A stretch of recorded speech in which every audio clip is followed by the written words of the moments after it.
आपने राहुल गांधी की तुलना सलमान खुर्शीद जी प्रभु श्री राम से करी है। आप पर यह आरोप है कि आपने हिंदू धर्म का अपमान किया है। जवाब इसका खुर्शीद साहब।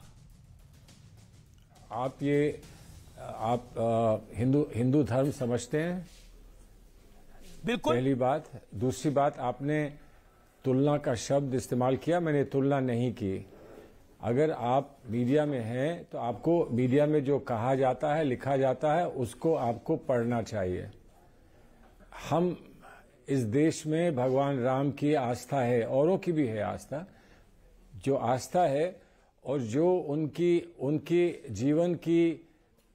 जीवन शैली रही है, उसमें से लोग उदाहरण लेते हैं अपने सार्वजनिक जीवन में, उससे उदाहरण लेते हैं। अगर मैं ये कहूं कि ये लक्ष्मण रेखा है तो मैं लक्ष्मण नहीं बन जाता। ये सारे उदाहरण हैं, ये मेटाफर्स हैं। इन्हें रूपांतर और रूपक कहते हैं।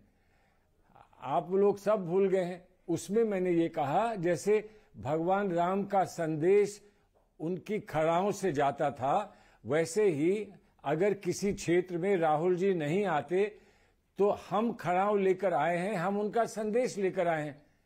आप कह रहे हैं कि इसमें अपमान हुआ है। कुल मिलाकर भारतीय जनता पार्टी का यह आरोप है कि राम से तुलना करके आप खुद को गांधी परिवार का वफादार साबित करना चाहते हैं। नहीं तो ये तो गांधी परिवार तय करेगा ना। वो काहे इस बात पर टिप्पणी कर रहे हैं? गांधी परिवार तय करे कि ये वफादारी है कि ये सच्चाई है, एक सच बोलना अब अपराध हो गया इस देश में।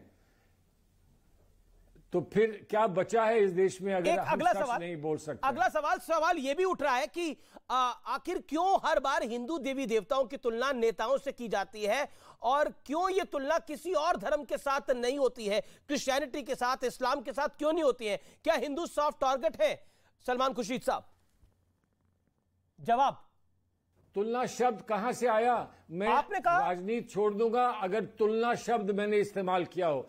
आप इस्तेमाल कर रहे हैं और बड़े मजे से टीवी पर दिखा रहे हैं। तो आपको भी थोड़ी सी तो थोड़ा कॉन्शियसनेस होना चाहिए। तुलना शब्द कहां से आया? क्या होता है?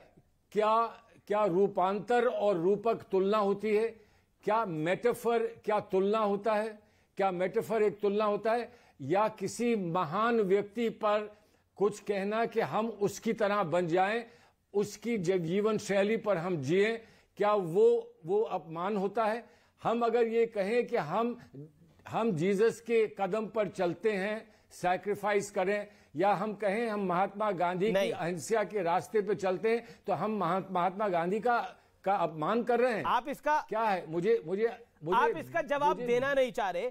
सवाल यह भी है कि राहुल गांधी की तुलना, मैं फिर यूज कर रहा हूं, प्रभु श्री राम से आप करते हैं और हिंदुत्व को बोको हराम बताते हैं। हिंदुत्व को आपने ही तो बोको हराम बताया है, आप ही की किताब में। वहां पे भी मेटाफर था क्या?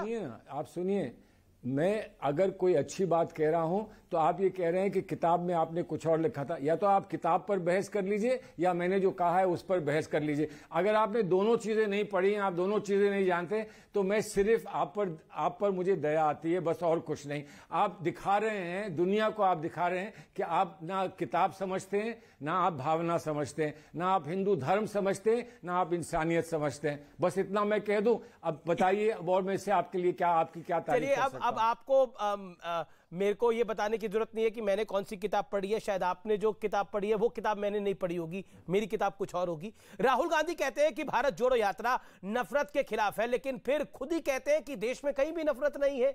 यह कंफ्यूजन नहीं तो और क्या है? मेरे कहने का साफ मतलब यह है कि जब नफरत है ही नहीं तो वो मोहब्बत की दुकान कहां खोलना चाहते हैं? भारत में तो प्रेम है। अभी बाबा रामदेव ने बोला प्यार है।